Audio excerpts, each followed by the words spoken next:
जुनून, जुनून, जुनून, जुनून।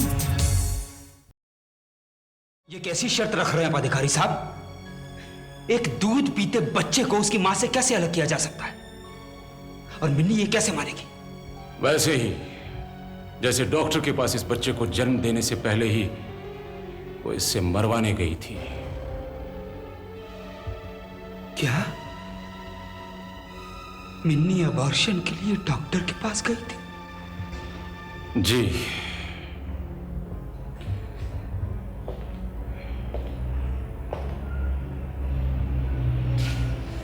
नील को बेटे की फिक्र है अग्रवाल साहब। वैसे मुझे कहना तो नहीं चाहिए, लेकिन कहने की सिवा और कोई सूरत भी तो दिखाई नहीं देती। आपकी बेटी नील को तलाक देकर एक ऐसे शख्स के साथ शादी करना चाहती है जिसने इनका बसा बसाया घर उजाड़ दिया है। और नील को डर है कि कहीं इस सारी कार्रवाई में उसका मासूम बेटा बलि न चढ़े। नहीं, ये मेरा नवासा है और मैं इस पर किसी तरह की आंच नहीं आने दूंगा।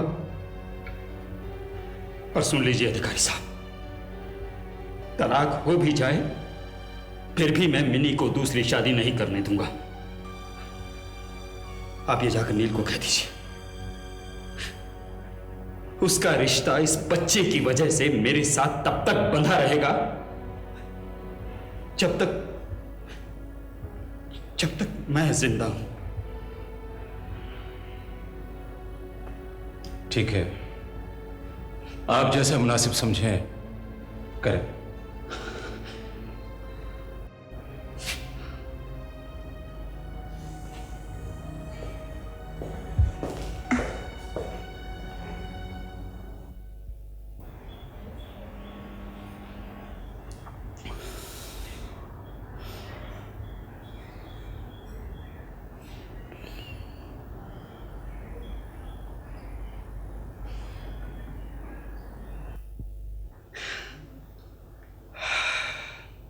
ठीक है बेटी, ठीक है।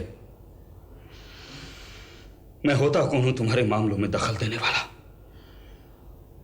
अब तो तुम इतनी बड़ी और सयानी हो गई हो कि जिंदगी का बड़े से बड़ा फैसला खुद ले सकती हो। होता कौन हूं मैं? ये जज्बाती होने की बात नहीं है डैडी। मैं भी नहीं चाहती कि हम अपने चीथड़े वहां अदालत में धोए, लेकिन उसके लिए उसने जो शर्त रखी है वो मुझे किसी भी सूरत में मंजूर नहीं है। ये मेरा बेटा है और इसे कोई ताकत मुझसे जुदा नहीं कर सकती। तू तो इसे पैदा होने से पहले ही मरवाना चाहती थी। हम उस सब पर यहां 1 घंटा बात कर चुके हैं। सुनिए डैडी, मैं अब अपने और इस बच्चे के लिए जिंदा रहूंगी। दूसरी शादी की खबर किसने उड़ाई है? पहले तलाक हो जाए, ये तो उसके बाद की बात है। दे दो इसे बच्चा, दे दो। उसकी मां इसे कलेजे से लगाकर पालेगी और तुम्हारा भी हक होगा इस पर।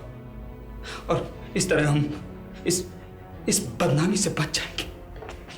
कमाल है डैडी, आप सोसाइटी में बदनाम होंगे इस डर से आप अपनी बेटी की जिंदगी उससे छीनना चाहते हैं। क्या आपकी सोसाइटी में इससे पहले किसी ने किसी को तलाक नहीं दिया है? समाज में बदनामी होती है तो हो जाए, आई डोंट केयर। वो मुकदमा लड़ेगा और जीत भी जाएगा। आप क्या समझते हैं, मैंने इस सिलसिले में अपने वकील से मशवरा नहीं किया है? वो किसी भी कानूनी रूह से इस बच्चे को मुझसे छीन नहीं सकता। वो ये जानता है और इसीलिए उसने आपके पास अधिकारी को भेजा था कि शायद आपका दिल पसीज जाए और आप मुझसे उसकी बात मनवा लें। मालूम नहीं कौन सी कयामत आने वाली है।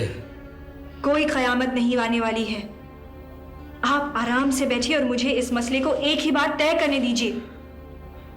अब आप जाइए डैडी प्लीज, रात के 2 बज चुके हैं। सुबह जल्दी जाकर मुझे होटल के काम में लग जाना है। मैंने अभी तुम्हें होटल का चार्ज नहीं सौंपा है।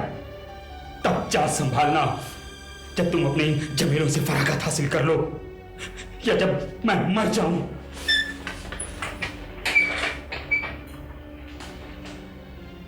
ये क्या हो रहा है मैनेजर साहब? ये एडी बिल्डर्स कौन है जो हमारे इलाके में इतने सस्ते फ्लैट्स ऑफर कर रहे हैं? कौन है ये? कुछ पता नहीं चल रहा है सर। इससे तो हमारे मार्केट पर बुरा असर पड़ेगा। शक तो मुझे हो रहा है, लेकिन उसे लोहा पिघलाने से इतनी फुर्सत कहां कि वो ईंट गारे में आकर फंसेगा। आप किसकी बात कर रहे हैं सर? हाँ?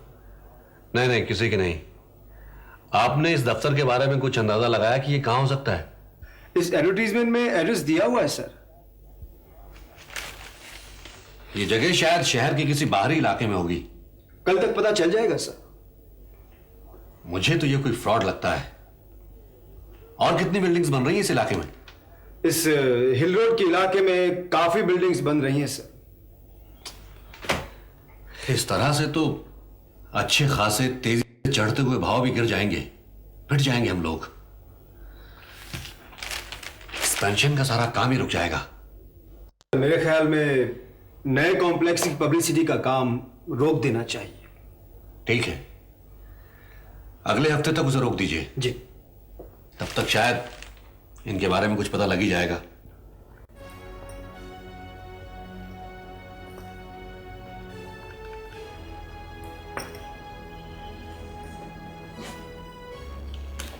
सर, ये डेप्रिसिएशन कैलकुलेट करने के बाद ही ये सब हिसाब लगाया गया सर।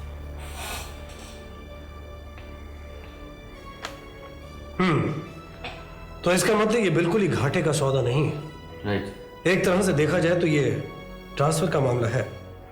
एक बेनामी से उसी कीमत पर दूसरे बेनामी के हक में रजिस्टर करने की बात है। That's right sir. सर, कल जब मैंने आपका नोट गौर से पढ़ा तो उसके बाद मुझे आपकी कैलकुलेशन पर अरश्क होने लगा। सर, मैं भी एक जमाने का एमबीए हूं और अपनी जिंदगी का तजुर्बा और सारी ट्रेनिंग के बावजूद भी मैं ऐसी स्कीम नहीं बना सकता था। आपको तो अच्छी तरह मालूम है जोशी साहब कि मैं जहां तक हो सके ईमानदारी से मुकाबला करने के हक में हूं। आपने देखा कि ये सारे फ्लैट्स में से ज्यादातर फ्लैट्स एक एक कमरे के हैं और मैं कुछ दिनों के बाद ये सारे के सारे फ्लैट्स उन्हीं मजदूरों के नाम कर दूंगा जिनके नाम ये मैंने पहले खरीदे थे। लेकिन सर, हमने इन फ्लैट्स में इतना रुपया लगाया है, वो तो डूब जाएगा। इस पे यूनियन लीडर से बहुत पहले बात हो चुकी है जोशी साहब। ये सारी की सारी रकम बहुत मूली सूद पर उनको कर्जे के तौर पर दी जाएगी। इससे हमारे दो काम हो जाएंगे। एक तो राजवंश बिल्डर्स की बिल्डिंग्स पर हमारा कब्जा हो जाएगा और दूसरा हमारे कई मजदूरों को रहने की जगह मिल जाएगी, उनकी अपनी जगह। That is really very fantastic sir. तो मैं मैनेजर पर्सनल से लिस्ट बनाने के लिए कहूं? अभी ना कुछ करने की जरूरत है और ना किसी से कुछ बताने की। आप इस सिलसिले में किसी से भी बात नहीं करेंगे। पता नहीं आजकल मेरा हर पासा उल्टा क्यों पड़ रहा है। पासा तो सीधा भी पड़ेगा राजा साहब। आप घबराते क्यों हैं? ऊपर नीचे, नीचे ऊपर, यही तो जिंदगी है। लेकिन कीमतें इतनी तेजी से गिर रही हैं कि मुझे तो अब इस कंस्ट्रक्शन के बिजनेस में हर तरफ अंधेरा ही अंधेरा नजर आ रहा है। आप पटेल साहब से मिलिएगा, सब ठीक हो जाएगा। मैं उससे बात करके रखूंगा। आपको अगर इससे कम कीमत पर लोहा सीमेंट मिलेगा तो फिर आप उस बिल्डर से भी कम कीमत पर अपने फ्लैट्स बेच सकेंगे। मुकाबला तो करना ही चाहिए। और फिर आप तो शेर हैं और शेर तो शेर होते हैं राजा साहब। आप बस पटेल साहब से मिलिएगा, वो बहुत पहुंची हुई चीज है। इस बार तो आपको मेरे साथ चलना पड़ेगा, तभी बात बनेगी। वैसे कीमत गवर्नमेंट ने मुकर्रर की है, वो उसे कैसे कम कर सकते हैं? वो कुछ भी कर सकते हैं राजा साहब। आपको अंदाजा नहीं कि उसकी उस अंडे जैसी खोपड़ी के अंदर किस तरह का बीजा है। और फिर मैंने कहा था ना कि मैं बात करके रखूंगा। और रही बात केके की, तो वो अपना उसूल नहीं तोड़ सकता। वो किसी के घर पे नहीं जाता।